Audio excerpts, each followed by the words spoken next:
Welcome back to Tisa Diaries. Ako po si Rochelle and I'm extra happy this year because I finally get to celebrate Christmas here in the Philippines. Guys, it's officially Christmas season again. Alam nyo naman, the Philippines is known for having the world's longest Christmas season. September pa lang buong bansa may Christmas vibes na.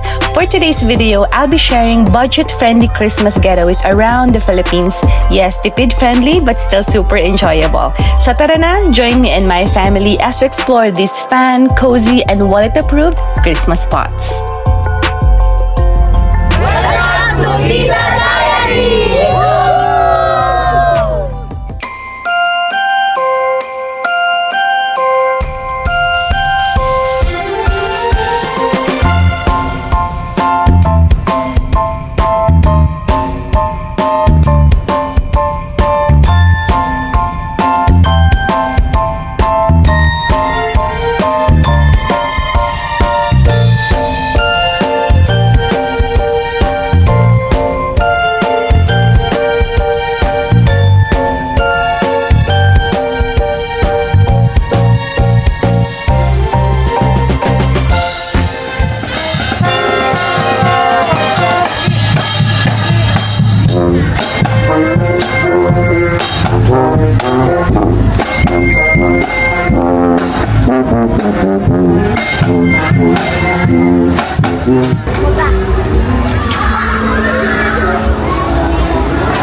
Oh, bilis you close your eyes na lang. Oh, done na. Ay, Margo is so brave. Oh. Of course. Maganda pala kasama si Ate Ron.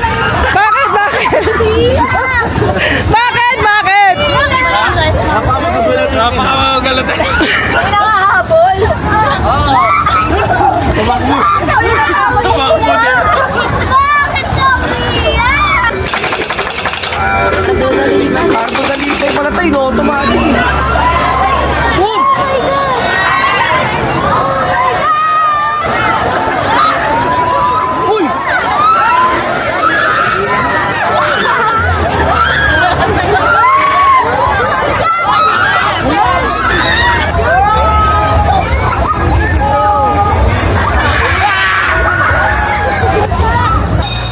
Walang banggayan, Nix, ha? Walang banggayan. Murap yan.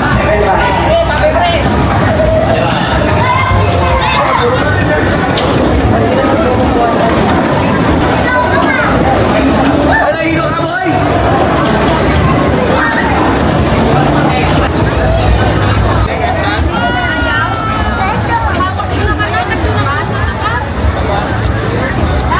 Wow!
time ko kasi dito. First time ko sa Meralco. Fourth time na namin. Kasi nga, it's been a while, no? Hindi ako lagi nagpapasko. Parang after, 10 years, second Christmas, no? So, Talaga second Christmas pa oo, no? Last Christmas yung first mo. Oo. Medyo sa Dubai tayo nagka-Christmas for the past many years. So, first time ko sa Meralco, Liwanag Park. Hindi ko alam na may ganito pala dito. Ito sa mga places, like budget-friendly na lugar na pwede nating puntahan tuwing Pasko. Absolutely free. Yes, so walang bayad ang entrance. Yun lang. Pero Your family and friends. true, mapapagastos ka lang if you want to eat. Yun nga, may mga kainan sila. So, yan. Ayun lang. Punta na kayo dito. Free lang.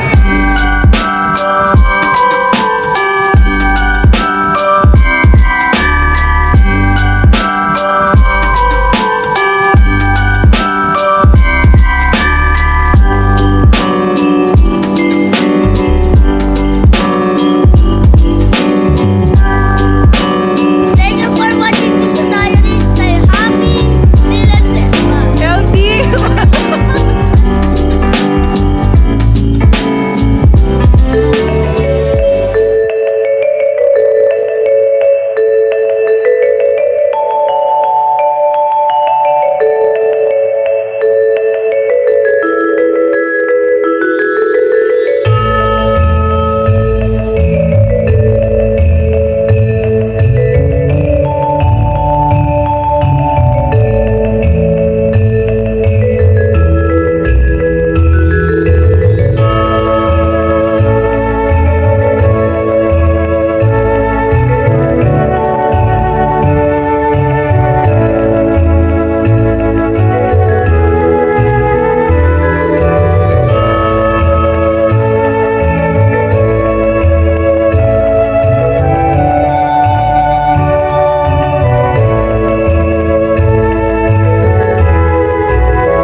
So this is Cubao.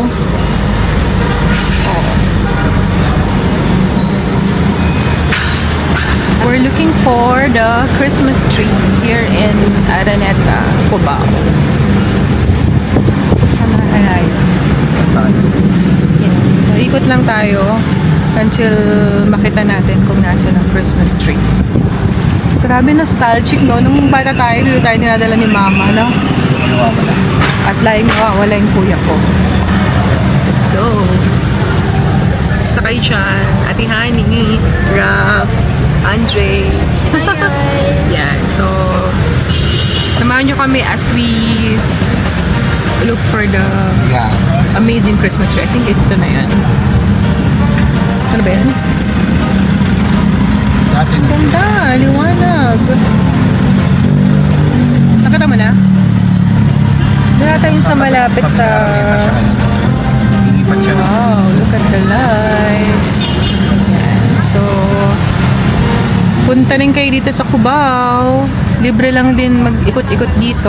Mapapagastos ka lang pag you want to buy some food, of course. Mag-shopping. Ayan.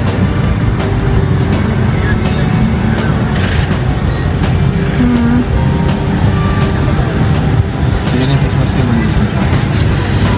Dati, hindi na maliit yung Christmas tree ngayon. Yan ang Christmas tree. Ayan. Sino ang magpa-concert? Lumaki na kasi tayo, so Ay, wow! Nice! Oh, ito. Tagpuan na namin ang Christmas tree. Okay, we're going to stop for a little while. Ayan, para makita natin. Ayan mo. Ang ganda. Oh. Ganda. Ito na ba dati nakalagay yan? yan. Ayan. Nilagay niya siya sa tabi na naman. Sige. Merry Christmas! Huwag naman. Yun. Thank you so much for watching. Yan. And we're going home. And that's a wrap. I hope you enjoyed today's video and sana nakatulong ito in finding budget-friendly places to visit this Christmas here in the Philippines. Alam naman natin na Christmas isn't just about spending, it's about being present and finding joy in the small, meaningful moments. Kahit simple lang, basta kasama natin yung mga taong mahal natin, kumpleto na yung Pasko. Merry Christmas everyone! May your holidays be filled with good memories and God's ending grace. Thank you for watching Tisa Diaries and as always, stay happy, healthy, and blessed. Ciao!